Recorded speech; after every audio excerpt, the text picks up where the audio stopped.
Madam Speaker, the other piece that we must also understand is why did we move, in the governance history of this country, we have had different stages of attempting to decentralize development. When you decentralize development, Madam Speaker, there are a number of things that come to the fore. One, we have political decentralization. We also have administrative decentralization. We have the DOs and this. In the politics, we also have the counties.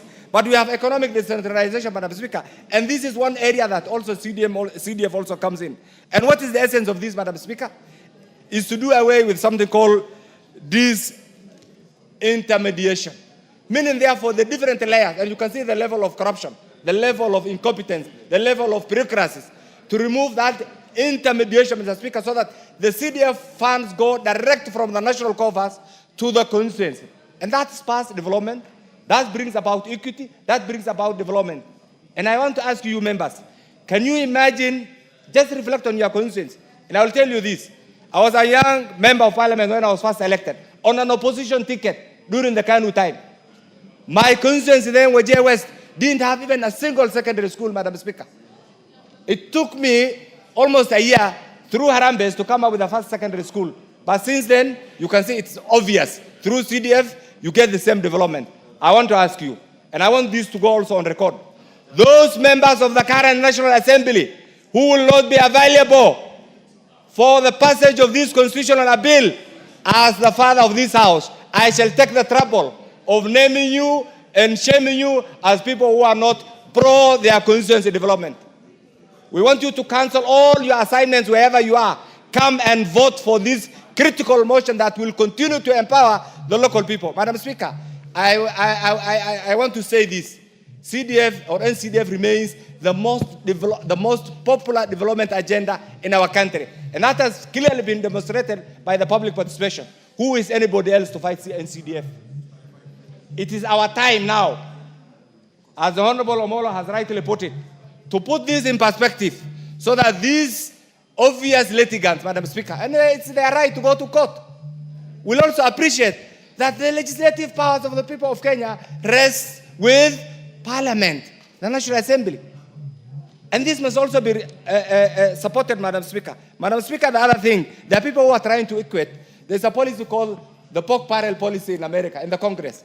Ignorant people who do not understand the legislative history of Congress have equated NCDF to pork barrel policy in Congress. No, I want to tell them and I want to educate them. The pork barrel policy came up as a result of the end of the Second World War, Madam Speaker. It's one of the tools the congressional great minds have used to allow the member, a congressional person, leader, to have certain oversight funds at their disposal, not managed by the congressional leader, but managed by that office to deal with certain emerging pertinent issues in that particular congressional district. But CDF is completely different.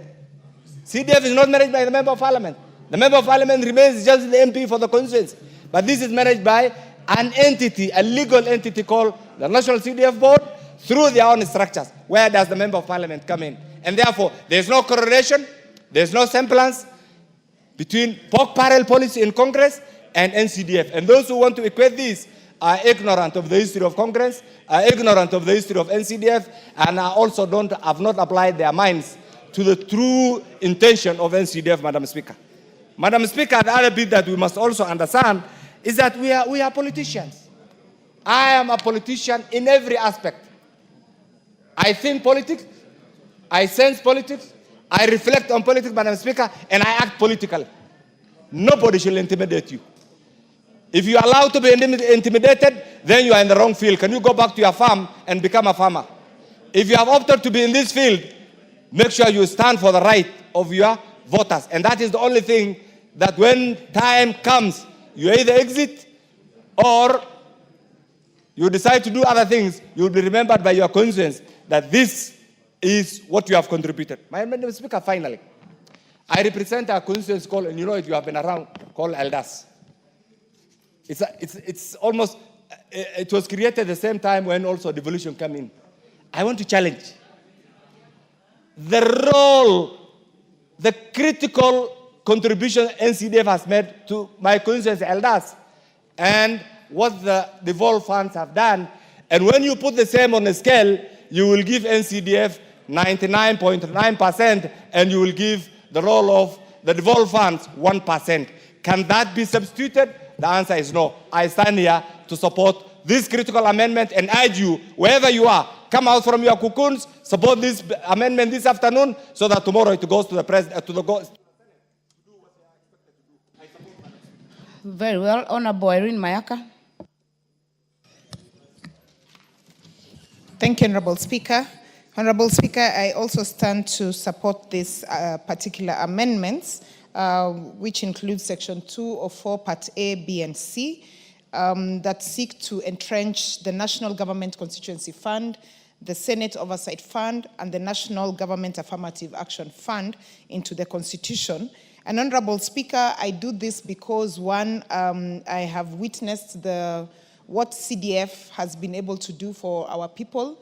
I have witnessed what CDF has been able to do even in the security space in terms of improving the police stations. And I've also seen, Honorable Speaker, what it has been able to do in terms of improving the infrastructure of our schools and also access to bursaries for our students. Honorable Speaker, I have also had the privilege of visiting some of our women representatives when they are launching and giving projects and equipment to support women, to support persons with disability, to support the old people, and even to support the youth. And therefore, Honorable Speaker, this is one very important entrenchment into our Constitution that I feel that we should all support. And if we saw what happened with the public participation and even the report from the committee, it received a lot of overwhelming support from the people of this country. Honorable Speaker, CDF projects are some of the projects that are very visible over and above any other project. Not even the county government projects have been able to have this a similar visibility as what CDF has had. And Honorable Speaker, it is very important for us to also just let the country know, because there is this assumption that CDF is money that goes into the purse of a member of parliament. That is not the case. What members of parliament do, and it is the role that we have in this constitution, is that we oversight, represent, and legislate. And when we go back to our constituencies, even I, who is a nominated member of parliament, I have a right to go and see what CDF has been able to do. And that is what the members of parliament have been able to do. They do not have direct access to CDF. And this needs to come out very clearly. Honorable Speaker, it is also very important to put it out there, and the mover of the bill did mention this, that even if this money that is actually gotten from monies appropriated from the government share of revenue as divided by the Annual Division of Revenue Act of Article 218, it is very important to note that even if this money is not allocated to CDF or to NGAF or to the Oversight Fund for the senators, it is not going to go to any other place. This money will not help any other person. So it's very important for all of us to support that aspect again. And Honorable Speaker, I also just want to say this, because for our senators who are going to receive this oversight fund, this is really going to assist them, because it's going to be a structured fund for them to be able to do their oversight activities, for them to be able to go to the different counties that they represent and ensure that county government monies are actually spent in the correct way. So this is important for them in that aspect. And Honorable Speaker, has been said, we do have the seats of the women representatives entrenched in the Constitution. It doesn't make sense to have women representatives in place and they do not have any funds to enable them to be able to perform any of the roles that are included for them under the Constitution. Because, Honorable Speaker, these very vulnerable and affirmative action groups, I'm talking about the women, the persons with disability, and the youth, if we are not able to ensure that they do have allocations to projects that can be able to assist them, then nobody will be able to be. Honorable Speaker, just the other day we were visiting Migori County, and I saw folks were being given tents and chairs They are being given hairdressing equipment, machines, even posho mills. You know, Honorable Speaker, these are things that are really helping people to be able to even generate income for themselves. Because we do not want to be legislators who are giving the community fish to eat.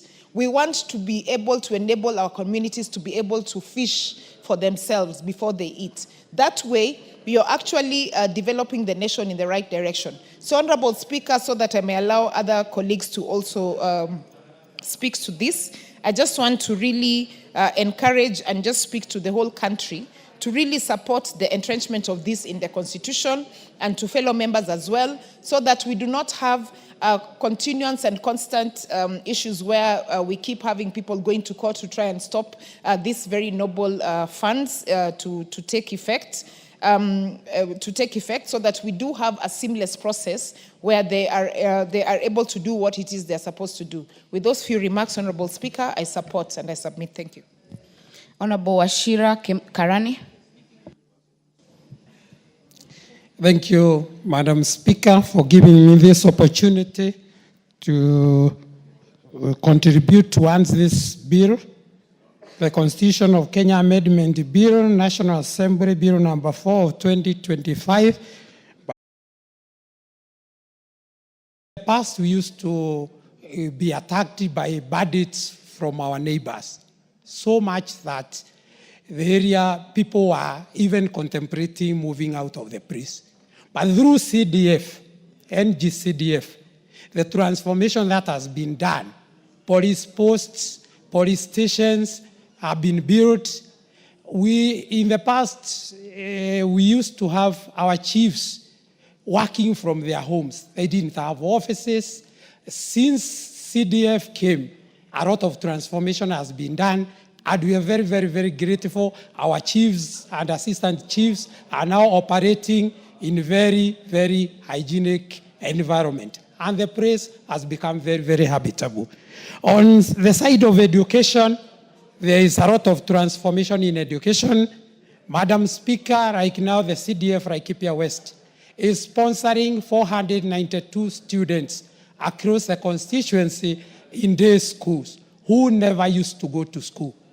We go visit villages. We are presented by the villagers a case of a child who has been in home since the exam results were out and was admitted to secondary school, but the child cannot join the school because they do not have money.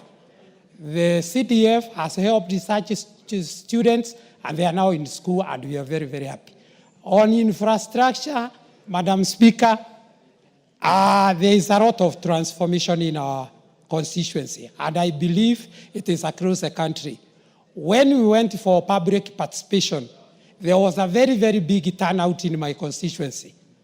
The big turnout is because people are happy on what the CDF has been doing, and I'm very, very, very grateful. Madam Speaker, on the other fund, the Senate Oversight Fund, I want to say in our counties, the counties have been receiving a lot of money. But then the senators who are supposed to oversight them have been having constraints. Like in my county, it's a very vast county. It has 3 constituencies, but it's very vast. To move from one corner to the other to inspect the projects that are being implemented by the county government is a big, big deal. So with this oversight, it will enable the senator for Laikipia, and indeed all the other senators, to travel across their counties and oversight the fund. Without those few remarks, I support. Majority Whip.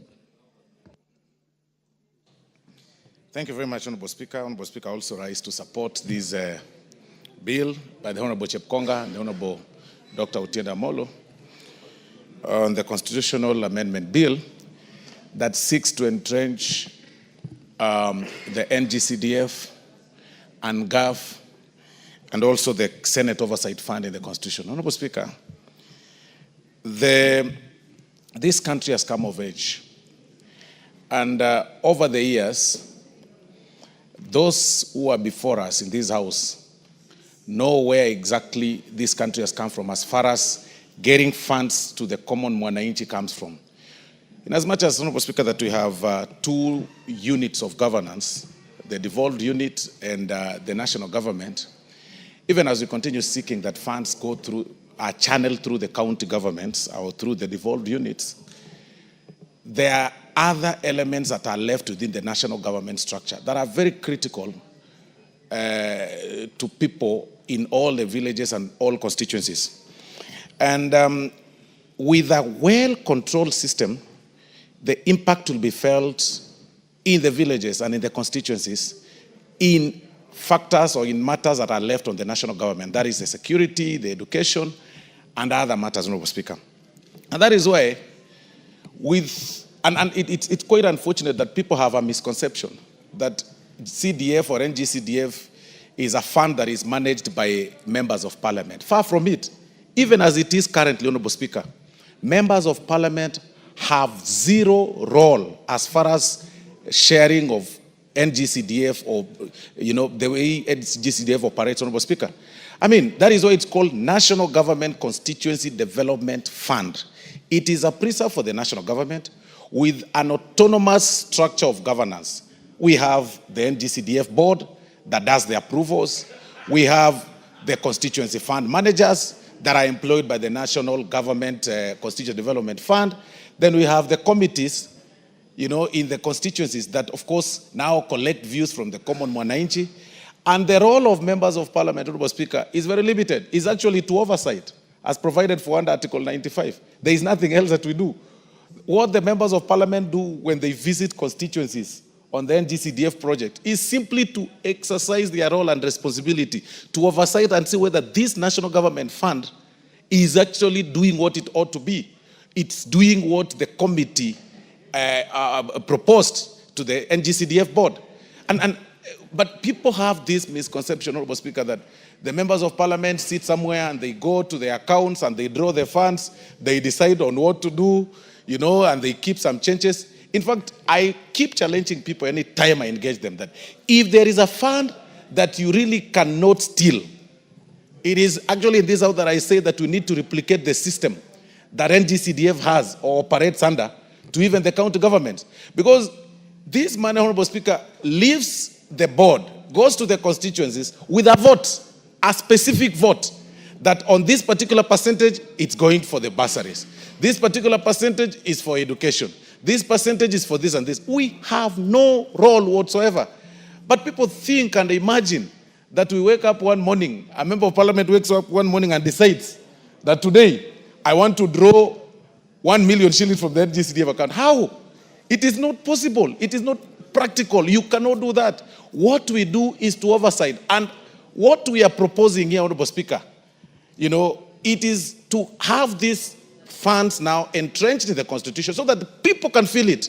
Honorable Speaker, when you compare, and I've always said this, when you compare resources, when you compare the resources that are sent from the national government or through the devolved units and then NGCDF, you will realize, Honorable Speaker, that when you pass through the constituencies, every project done by NGCDF is visible. You see it. You see it. You can actually count and say, it has bought this school bus. It has done this. Some students have gone to school. Some people have, we have now police stations. We have, in fact, Honorable Speaker, some even do, like I saw Nairobi, Honorable Speaker, my former colleague, a member of this house, who left this house in the last regime, Honorable Speaker, was actually doing even swimming pools in Nairobi schools. And students have competed and even gone international through the swimming classes that they learned because the structures have been built. So, Honorable Speaker, this is the fund that is felt by the common mwananchi. When you compare every devolved fund, every fund that has left the national government, you will realize that this fund, Honorable Speaker, is so visible. And that is why some people, some very weird quarters, Honorable Speaker, are viciously fighting that this fund does not get to the common mwananchi because they know that when it gets to the common mwananchi, they'll have no grasp. They'll have no ground to stand against, because people tend to fight for, they tend to oppress or suppress people so that they can be able to, their own ulterior motives, Honorable Speaker. But when this fund goes to the public, Honorable Speaker, it helps a lot, it elevates education, it's felt by the common man. And Honorable Speaker, I am a living example, personally, of this fund, the NGCDF. When it was first introduced in this House, Honorable Speaker, I was in Form 1. I was in Form 1, Honorable Speaker. And the Honorable Mingo Magara paid my school fees, Honorable Speaker, through this NGCDF. That time the fees was about 3,000. And when I saw my name on the notice board, Honorable Speaker, I was very happy. Because I had dropped out of school. I had no money. I had started, Honorable Speaker, doing menial jobs in the villages.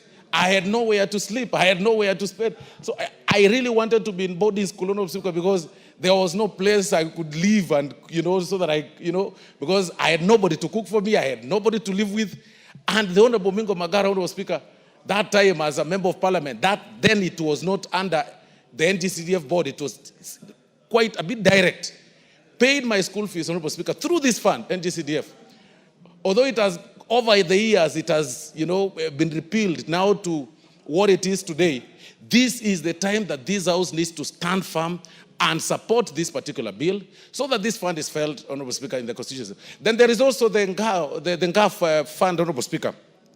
Honorable Speaker, women play a critical role in the societies.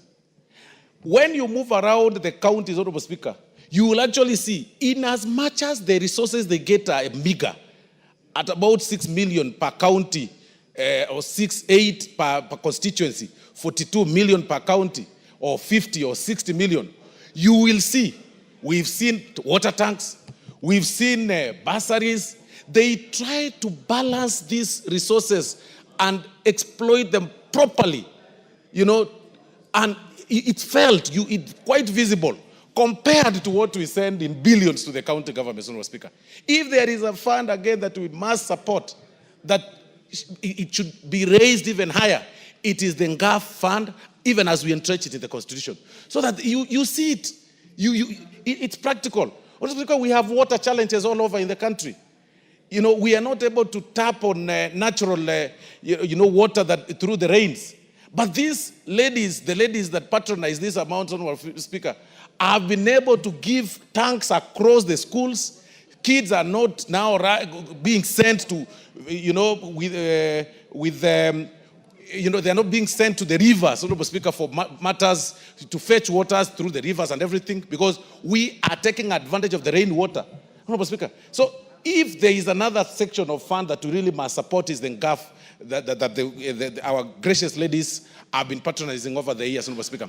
And finally, Honorable Speaker, when we talk about the oversight, the reason why the oversight, the Senate looks crippled is because they are really not well resourced. You call governors who control billions of money to reprimand them, they look at you as paupers and because you have nothing. Even going to the counties, Honorable Speaker, to see what the funds, the devolved funds are doing is a challenge to the senators. They struggle to get to the counties. There is no special budget for that to go to the counties so that they can be able to see. The other day I saw senators, Honorable Speaker, in one of the counties when they visited some hospital, Honorable Speaker, and they really displayed quite disturbing images of patients sleeping, sharing beds, 3 patients, women sharing beds, Honorable Speaker, maternity wing. It's a very sad situation. We need to empower the senators. We need to give them the oversight fund so that when they see these things, Honorable Speaker, they can be able to work on it. So with those very, very remarks, Honorable Speaker, I beg to support and urge members to appear in the afternoon in large numbers and vote for this particular bill so that we can be able to see meaningful development in our society. Thank you very much, Honorable Speaker. Dr. James Nyikal, member for Seme. Thank you, Madam Speaker, for giving me this opportunity. Madam Speaker, this bill seeks to entrench in the Constitution the National Government Constituency Development Fund, the NGAF, and also Senate oversight. Madam Speaker, this CDF has done what has not been done by many, many other funds. But those who have been going to court on and off against this fund and the other decentralized funds, the argument is that this is actually against the devolution. But they should remember that the CDF is part of the national component of the revenue, so that when we are sharing, even if it was to be abolished, it would not go to the counties. It would still be part of the national government fund that will be used in the national government. Madam Speaker, people have talked about separation of powers. The role of MP, as we know, is representation, legislation, and oversight. But if you look at what the MP's role in CDF, even the MP's role of the Senate, it will be purely oversight. That is what MPs do. CDF itself has a clear structure where there's no participation by the MP, by the constituency MP at all. It has the national board, which is just representation like all other boards. And we vet the chair here, just like we vet the chairs for all other boards and all other sagas in the national government. So that is still part of our job as legislation. It has a constituency committee, and we really don't take part in the constituency committee at all in structural way. We may try like anybody else to see who gets there, but it's still in the hands of the deputy county commissioner. People apply if they're going to be members of that committee. The deputy county commissioner actually chairs the meeting, and then the people are picked. The member of parliament has no role at all. Madam Speaker, when you go to the project management committee, the PMC, in fact, that may be the reason why CDF is, in particular, is very, very popular. Because once the money gets to the constituency, the money coming to the constituency, it comes clearly what it is going to do, what vote is going to do. Earlier before that, of course, there is public participation where people decide what they really want to be done in their areas.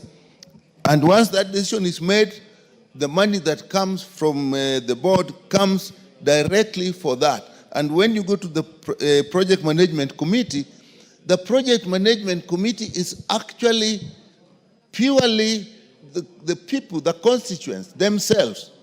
They are managing it, and this is one of the strengths of this fund. Madam Speaker, the truth is, the MP has no role. In fact, if the deputy county commissioner, who is also part of this, if the chairman of the constituency committee of CDF and the fund manager decide that you won't even know what they are doing, what role as an MP would you have? None at all. And actually, the truth is, this fund can run without the member of parliament there. So in that context, I don't see the issue that people have with it. And if you look, people say, oh, some people have claimed this is just pocket money for the members of parliament. How does this money even get in your hands? Once the money is gone to the project management committee, before the payment is made, members of the committee, and if it is a school, for example, and the head of the school is a secretary or chair of that committee, they are actually signatory. The MP is not a signatory anywhere at all. So I don't see why it is claimed that this is really money for the MPs. But why is it fund popular, Madam Speaker? One is access. there is no single fund that I've seen that actually the people have access to as much as a CDF. Madam Speaker, once there is a problem, maybe a school dormitory is banned or something, the members of the community will see the chair of the committee. They will sit. The MP has no role there at all. And once they sit and they decide, if you use the emergency component of this fund, the work will be done immediately. Which other fund I can ask, Madam Speaker, people will have direct access to like that. And when the work is going on, the people actually oversight the job. We know many people come to us, Mheshimiwa, this work is going on, we don't like the way it is going on. And you just have to go, and that is part of oversight. You just go and see what is happening. That is oversight. So, Madam Speaker, we oversight other things. We have security. If a member of parliament actually meets with the sub-county security committee and needs to know what is happening, that is oversight. That is exactly how we relate with the NGCDF. If there is a program going on in education, even when exams are being done, members of parliament get involved on this. So, Madam Speaker, I do not see how this thing actually we can be accused, MPs can be accused of owning, using as they wish the NCDF money. If you look at the Senate oversight of the Senate Oversight Fund, I actually sympathize with the senators. They have a huge area, as well as the women represented. They have a huge area which they have to oversight. Now, you cannot come to this parliament as a woman representative or go to the Senate as a senator and start legislating, and you have no opportunity, no ability to go to the constituency and find out what exactly is happening. How will they work? So if we actually the senator and the woman representative have money, this is what they need. Because otherwise, it will just be a talk shop for them. They have to go and see what is happening. So with that, Madam Speaker, I think this fund and the other decentralized funds have actually been wrongly accused. MPs have been wrongly accused of misusing these funds. So, Madam Speaker, in my view, if the people have found that this is a fund that is useful to them, and the only argument I've had consistently is that it's unconstitutional. What do we make constitutions for? We make constitutions to guide our lives in a way that we find most useful and productive to us. Now, if we find a structure that is actually very efficient, even the overhead costs in CDF is actually the lowest. Why then can't we change the constitution so that we find something that works and that people that are popular with the people to be constitutional? So with that, Madam Speaker, I support this constitutional amendment. Honorable Jane Kagiri.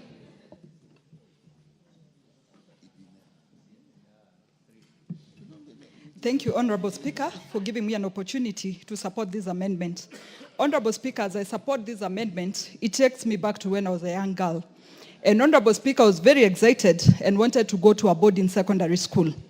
Unfortunately, in Laikipia County, in those years, we did not have a girls' secondary school that was boarding. So my parents had to take me to another county to study for my secondary education. Years later, I kept wondering what had caused us not to have schools in our area. Honorable Speaker, if you look at a county like Laikipia, we had been neglected for very many years. And we are one of those counties that seek for equalization because of historical injustices. Honorable Speaker, years later, CDF was introduced. Today, I can call CDF the equalizer in this country, because based on the efforts of the members of parliament who have been elected in Laikipia, today we can pride ourselves for having boarding schools in our county, both for the boys and girls. Honorable Speaker, secondly, I would want to say many of our needy students have managed to get an education thanks to the bursaries given by our MPs in our counties and constituencies. Today, Honorable Speaker, I can still say Laikipia County is at 70% with semi-permanent structures in our schools.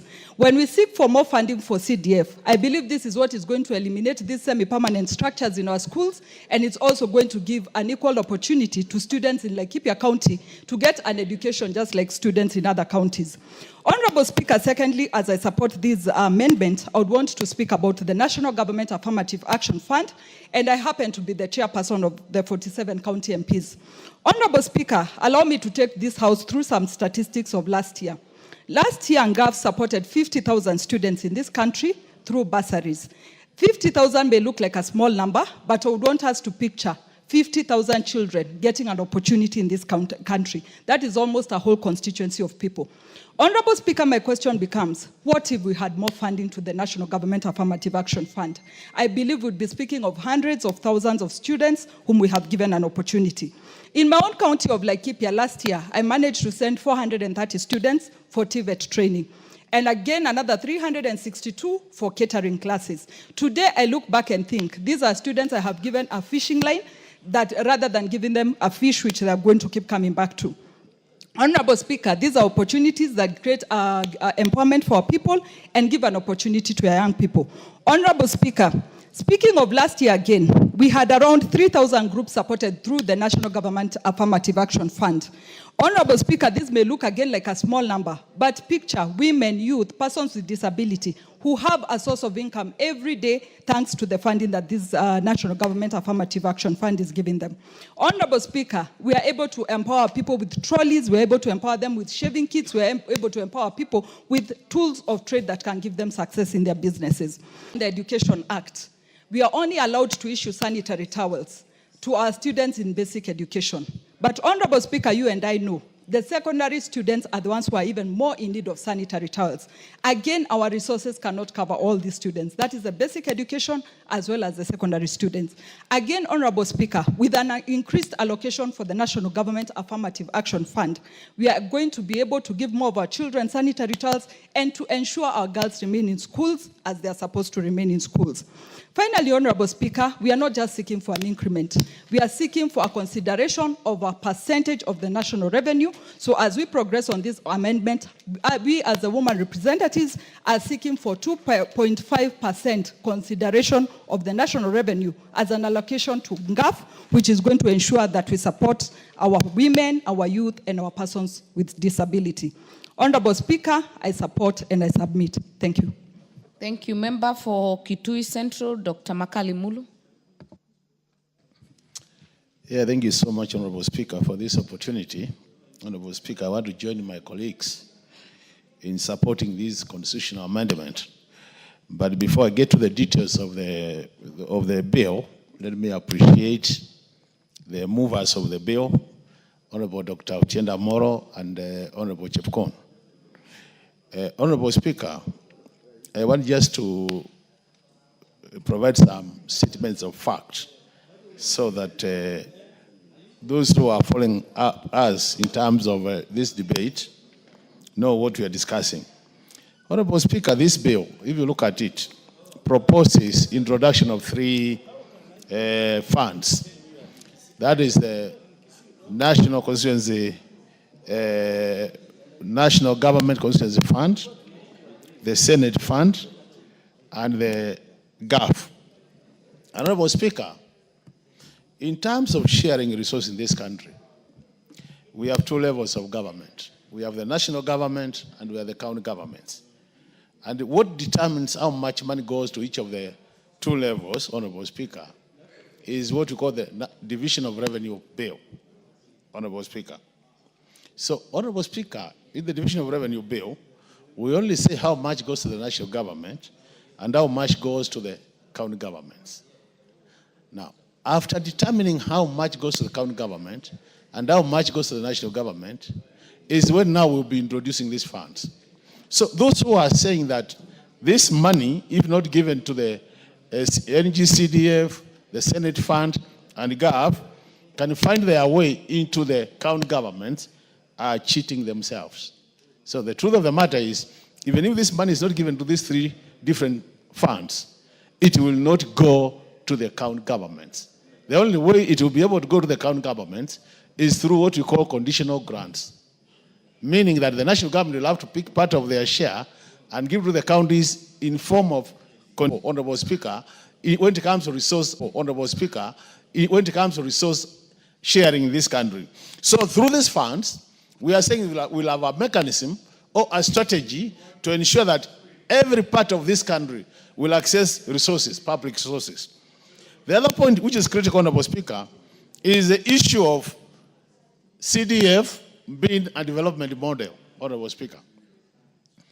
The truth of the matter, Honorable Speaker, is that if we were to assess the models we are using to deliver development into this country, from more parts of this country, CDF is the best model. And that has been proved beyond any reasonable doubt, Honorable Speaker. So the question I ask myself is, if you are genuine Kenyan really, why would you not want Kenyans to benefit from this development model, which has been assessed to be the best? Best in terms of it has minimal recurrent expenditure, it has the highest development expenditure, and that means we are growing our economy. Honorable Speaker, the other point is this. If you look at the impact of this fund called NGCDF to Kenyans, Honorable Speaker, I want to tell you, in my constituency, I didn't mobilize anybody to go and say yes or no. But the numbers were overwhelming. People on their own choice decided to go out there and make sure that they say NGCDF must stay, because it has had the highest impact to our people in terms of educational, infrastructural development, in terms of bursaries to our students, and more so the needy students. And I want to specifically single out orphans in this country. Honorable Speaker, at the same time, this program called NGCDF has also assisted our security sector in providing the infrastructure for our security officers. So, if you look at the issue of highest impact in terms of positive impact to the Kenyans, this fund emerges as tops. And it's on the basis of that, Honorable Speaker, we are saying any right-thinking Kenyan should be able to supporting entrenchment of this fund in the Constitution, because it will help more people in the country and improve the lives of our people. The other point, Honorable Speaker, is the issue of public participation. The current act, the current NGCDF Act, Honorable Speaker, says every 2 years you conduct public participation so that you are able to identify which programs and projects should be funded to benefit our people. So, matters public participation is required now, Constitution, Honorable Speaker. I also adequately catered for in these funds, that our people are able to come up there and say this is what we want to do, and on the basis of that, you have targeted development, meaning you are funding what the people are saying is their priority number 1 in whichever location they are in. And that is on that basis, Honorable Speaker, that I support these 3 funds. So, Honorable Speaker, without really belaboring the point, we are saying that I want to urge my colleagues to support this constitutional amendment, and we can only prove that we are in support of this by availing ourselves in the afternoon, so that the required 2/3, Honorable Speaker, we do not even achieve 2/3, we actually achieve 100% in support of these 3 funds. That will help this country and will be moving in the right direction. So colleagues who are out there and who are watching us or listening to us, make sure by 2:30 we are all full house so that we support these important 3 funds. And by that time, Honorable Speaker, then we'll be helping this country. With this many remarks, Honorable Speaker, I support. Thank you so much. Very well. Honorable members, I see there is a lot of interest. Though we have 10 minutes per member, if we can try and shorten it, more people will speak.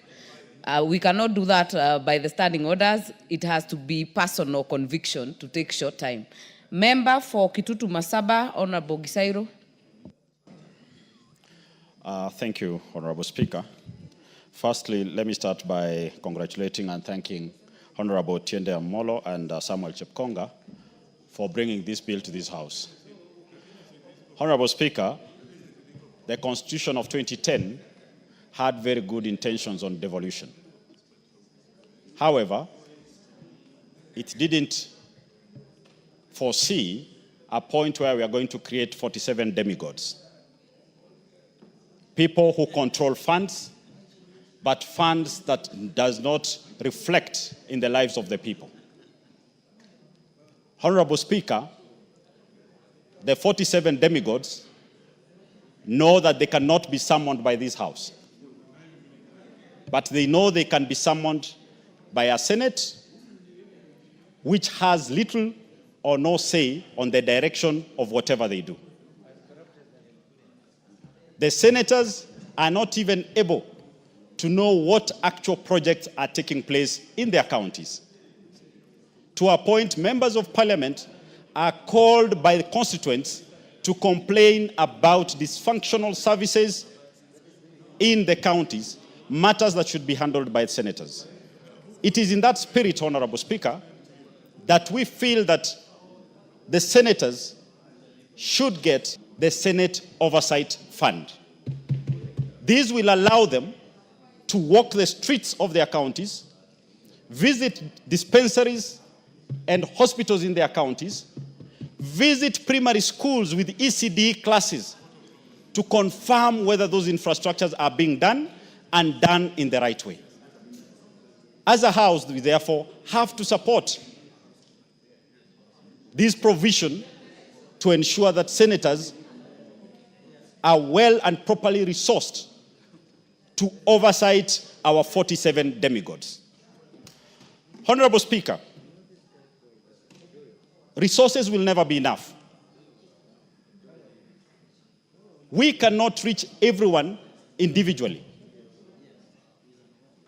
And that is the spirit of having the National Government Affirmative Action Fund.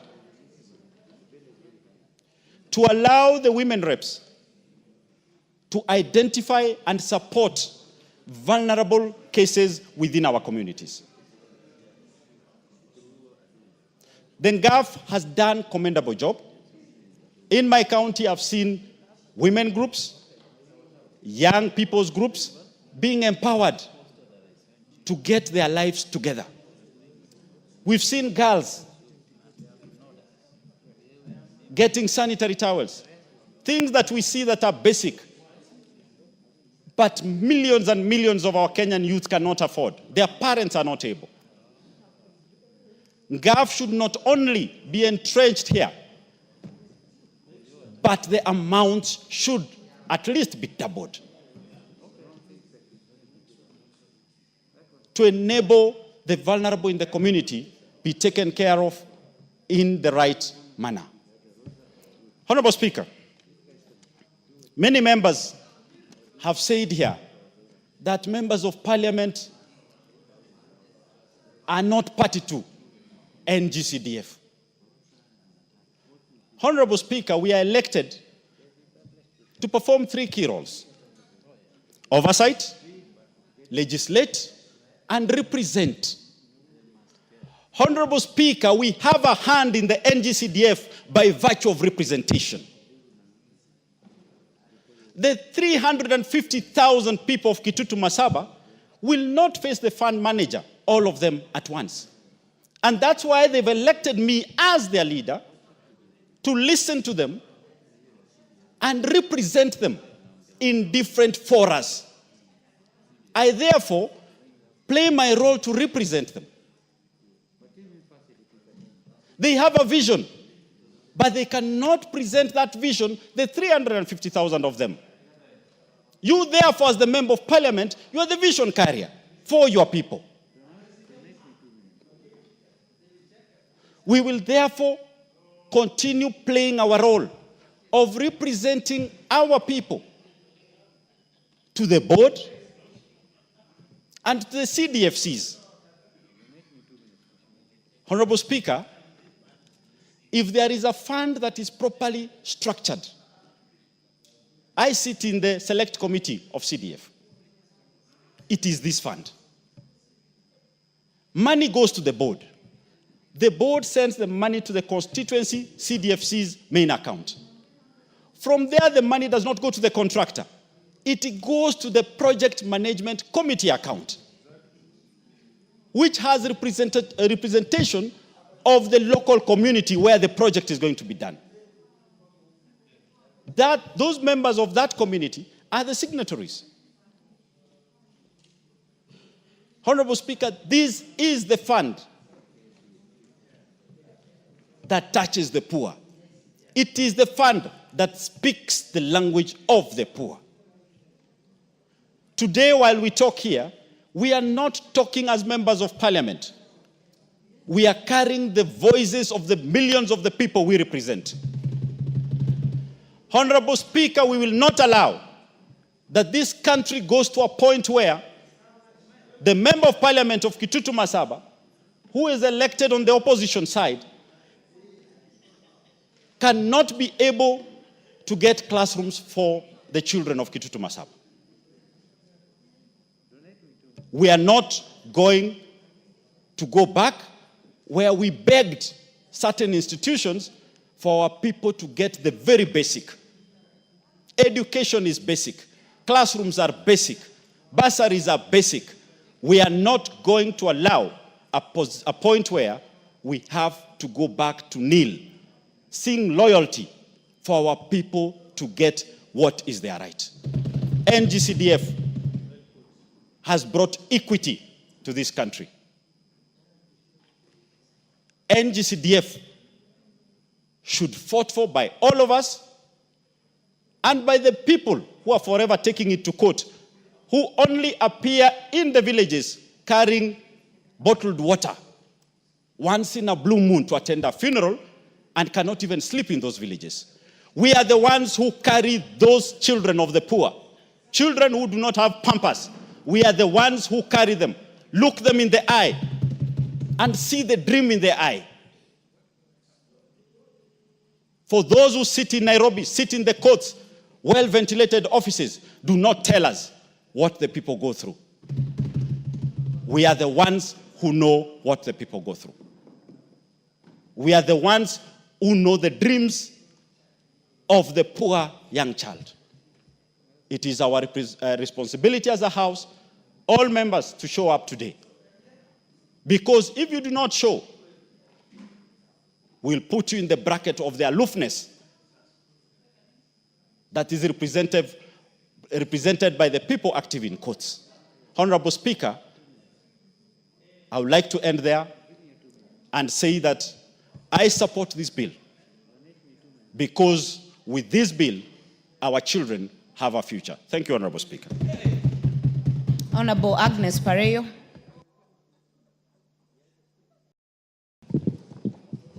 Thank you, Madam Speaker, for giving me this opportunity to contribute to the amendment, the Constitution of Kenya Amendment Bill.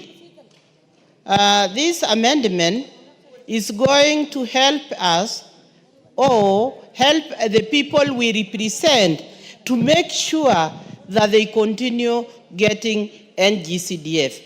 This is not money that is meant for the MP. This is money that has really made a difference in our constituencies.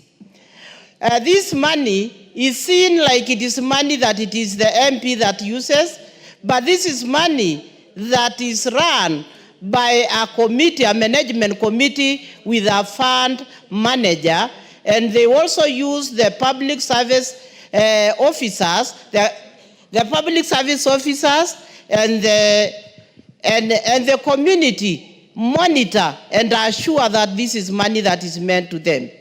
When you look at our phones, we receive messages from students who are unable to sit for their exams because they know that this money is there and it is meant for them, and that money can support them in their education. So for me, I support the amendment of the bill, and I also want to say that this is money that is supposed and has really made a difference in our communities. This is money. If it were not for this money, most of my schools in my constituency would now have been closed for lack of toilets. This is money that the community and the constituency know that this is money that we can get, and this is money that we can reach. So For now, we must stand up, all of us in this house, to make sure that this amendment, we have really gotten a quorum so that to make sure that this money remains with the people and this money remains at the constituency. For the National Affirmative Fund, I also support these women. I pity with them because the area they serve is a very huge area. It is the whole county. And when I see them, giving water tanks, giving out the tents to the women, and they are always there for the bursaries, and the money they get is too little, and they still make sure that this money is felt in their county, in their, please protect me, don't confuse me. And so I support, and I also want to say that this money is not enough for them. This money should be added to the women so that they can manage this money, and this is money that women in our constituencies, in our counties are really feeling. The NGCDF money, affirmative action money, is money for the people. It's not meant for the MP. So I support the amendment bill and say that we should come out in large numbers with the members of parliament to make sure that we get the quorum to pass this bill. Thank you, and I support. Very well. Member for Kandui, Honorable Makali. Thank you, Madam Speaker, for giving me the opportunity to also weigh in on this particular bill. First is to really thank the people who thought about bringing the NGCDF, specifically Senator Kabue, who started up this bill. And thank also my senior colleague, Otienda Molo, and Chepkonga for bringing up this bill. Honorable Speaker. Honorable Anjala, you're totally out of order.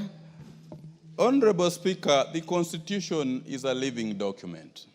And Article 95 of the Constitution gives us power to discuss issues touching on the people. The people have granted us sovereign authority, and members of parliament sit to represent the people. This bill seeks to entrench the three funds into our constitution. Why are we here in the first place? We have been a subject, this assembly and the board have been a subject of various disputes in court, challenging the fund. So as the representatives of the people, if a court declares a fund unconstitutional, who has the role to make it constitutional? Under Article 256, under which this bill is being brought, we have the power as members of parliament to be able to make what is unconstitutional to be constitutional. So in discussing this bill, Honorable Speaker, we are basically doing our part, making what the courts have declared unconstitutional to be constitutional. Honorable Speaker, arguments have been made that NGCDF Act offends the doctrine of separation of powers. Honorable Speaker, I wish to submit before this particular House that there is no absolute doctrine of separation of powers. Members of Parliament and this House have powers to make laws that will give meaning to what the people have sent them here for. And I submit before this House, Honorable Speaker, that even the judiciary, much as it's given up the role of interpreting the laws only, it has also a judiciary fund, and you'll find it actually executing projects within its docket. So there is no absolute doctrine of separation of powers. In also pushing this bill, Madam Speaker, you remember, Madam Speaker, we formed up the NADCO committee. The NADCO committee sat, and it took views from members of the public and Kenyans. And Kenyans were actually very, very clear that we needed to entrench these funds in the Constitution. So in moving this particular bill, Honorable Speaker, we are doing nothing outside the law. We are simply giving wishes to the wishes of Kenyans whom we represent here. And as it's emblazoned here, we stay here for the welfare of society and the just government of the people. So we are giving effect to the wishes of Kenyans. Article 10 of the Constitution gives national values. And one of the national values is inclusion, equity, public participation. This bill, Honorable Speaker, we took it to the counties, all the 290 constituencies, and 98% of the Kenyans said we needed to entrench this bill, this fund into the constitution, so that the naysayers can be given a break from taking this assembly and the board to the court each and every time over this particular bill. So we are giving basically effect to public participation, which is a national value. We are giving effect equally to equity, because all the 290 constituencies are beneficiaries of the NGCDF. And therefore, there is no constituency or there's no part of Kenya that is actually excluded from getting funds on account of NGCDF. So we are giving effect to inclusivity and ensuring that there is accountability. One of the critical things in this particular fund is that there is public participation at the grassroots. You remember, Madam Speaker, we used to have the focus on rural development, which failed during the Moi era.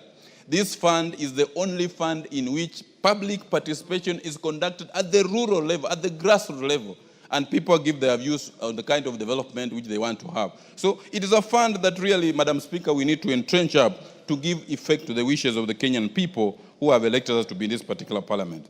Honorable Speaker, there have been two agencies that have been fighting this fund, specifically the Council of Governors and the civil society. They have taken many matters to court in which we have been able to participate in. And their argument has been that we want to create a third level of funds, that there are only two levels of funds, of disbursement of government funds. That is the national government and the county government. We need to disabuse that particular notion that the funds that are allocated to go towards NGCDF are not from county funds allocated to the county governments, but are funds that are basically allocated to do national functions. And the NGCDF funds are basically only doing national government functions and not county government, and therefore there is totally no overlap at all. There has also been a misnomer, Honorable Speaker, that these funds are like loose change and pocket money for members of parliament. That is not true. Members of parliament are far way removed. This fund is domiciled in the treasury. There is a board that manages it, and there are CDF committees at the constituency level, up to the PMC level in each of the constituencies. So this fund is not loose change for members of parliament, as has been indicated. What the members only do is to do an oversight, to ensure that these funds are spent in a better manner, so that they are not misused, and maybe just oversee how the projects are being done. So members of parliament, their only contact with these particular funds is for purposes of oversight. And finally, Honorable Speaker, we wish to state that in amending this particular constitution, we are simply giving effect to the wishes of the Kenyan people who have sent us here to represent them. As the public participation process clearly indicated that 98% of the Kenyans wanted entrenchment of these funds in the Constitution. With those few remarks, Honorable Speaker, I beg to support this constitutional amendment and urge my colleagues to stand up to be counted and vote for this constitutional amendment that assists not only the poorest people, but it cuts across the entire Kenya, that assists both the underdeveloped and developed areas, so that we can have equity in our national development ethos as we move on as a country. Madam Speaker, I support this constitutional amendment. Thank you, Madam Speaker. Member for Bomachoge, Borabu, Nolfason, Barongo. Mheshimiwa Nolfason, Barongo. Thank you, Madam Speaker, for affording me this opportunity to also contribute in support of this constitutional amendment to ensure that we secure the gains that we have made as a country in terms of development. Madam Speaker, last year I had the good fortune of attending the 20th anniversary of the Constituency Development Fund. To understand why this fund is very important and must be now entrenched in the Constitution, we listened to a tale by the former Member of Parliament for Olkalau, Honorable Muriuki Karue, who got frustrated trying to get development for his constituency. And every time he went to the treasury, he was told that his constituency will get development when the funds became available. His frustrations were arising from the fact that in his constituency, students were learning under trees. And today, Madam Speaker, there are in so many constituencies schools that have dilapidated toilets, and some of these schools are threatened by devolved units of closure because they do not have decent toilets. Madam Speaker, if we do away with CDF, Harambees will be back in full swing.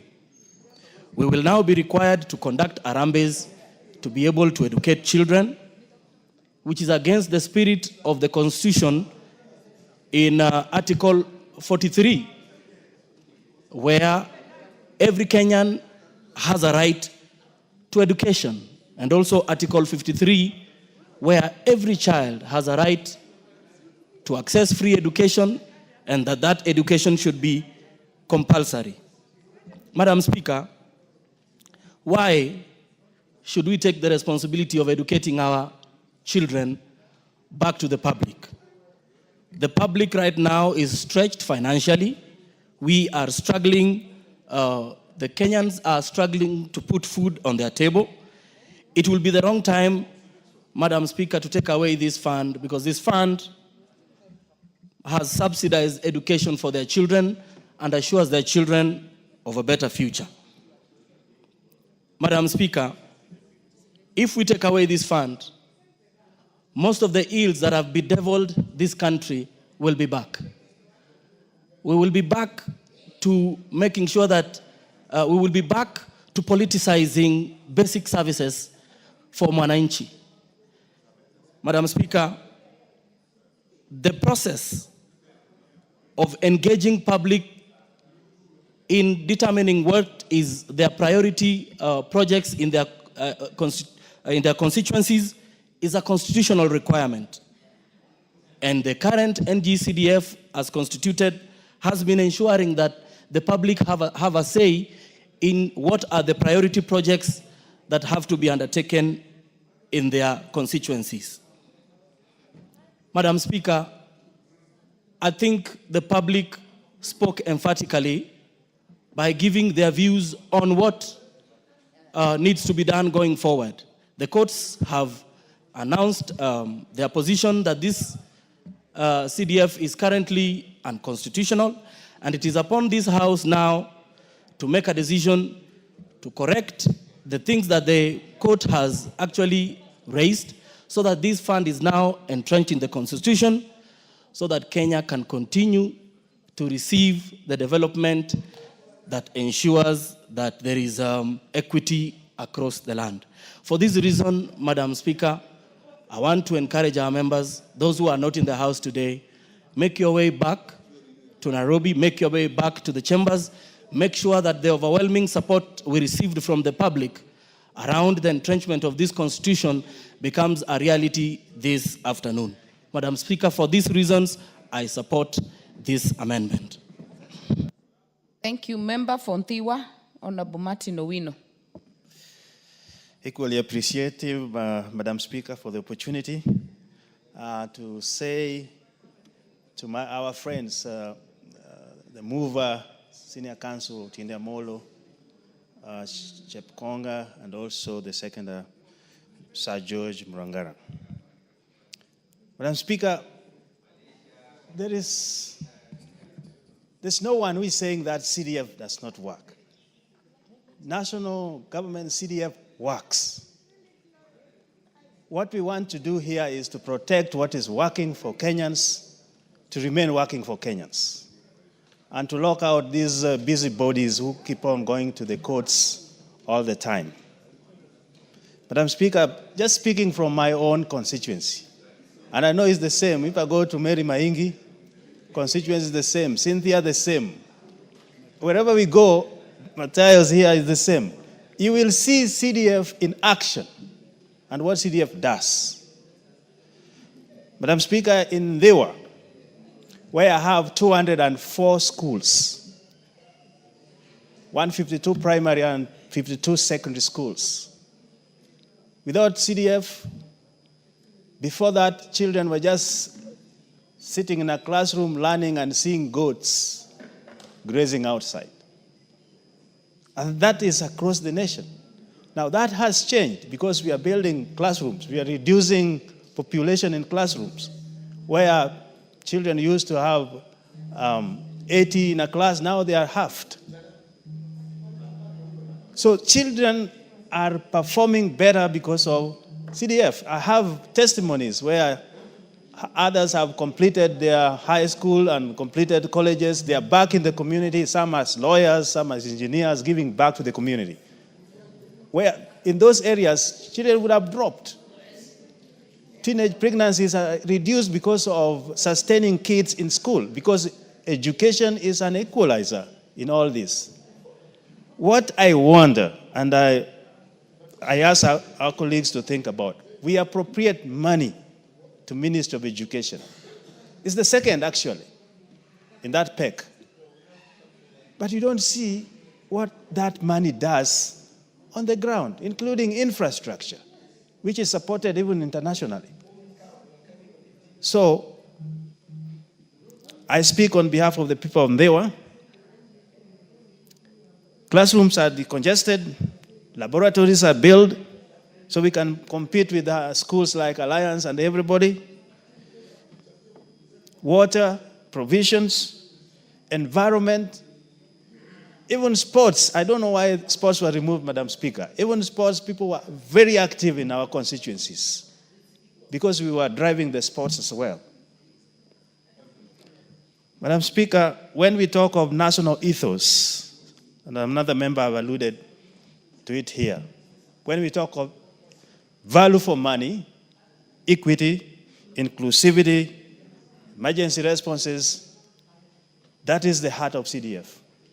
Notwithstanding, other people, other devolved units are there, but they're not responding even to emergencies. Now we are even pushed to be responding to toilets as emergencies, which should not be the case. What happened with the capitation we give the ministries? Where do they take their money? So mine is to protect what is working and entrench this into the Constitution. In fact, if we were to rewrite the Constitution, this is the most important decentralized fund in 290 constituency. You would have not even thought of having 47 counties. Those monies would have been channeled through this, and you would see the impact it would have done in these areas. Lastly, entrenching this into the Constitution will cure what we call oxymoronism of leadership, where you say one thing and you do the other. What CDF does is seen. And because it is people's driven, public participation is a must, approval system is up to the board, and even in this house we have a committee that oversees that board. So the whole system should be replicated in other areas of activities. If those who are jealous of its functionality, I think what they should do is to copy what CDF does. Without belaboring on the obvious, allow me to say I support this, and members, if where representation is needed this afternoon, it is in this house. Thank you, Madam Speaker. Honorable Cynthia Muge, member for Nandi.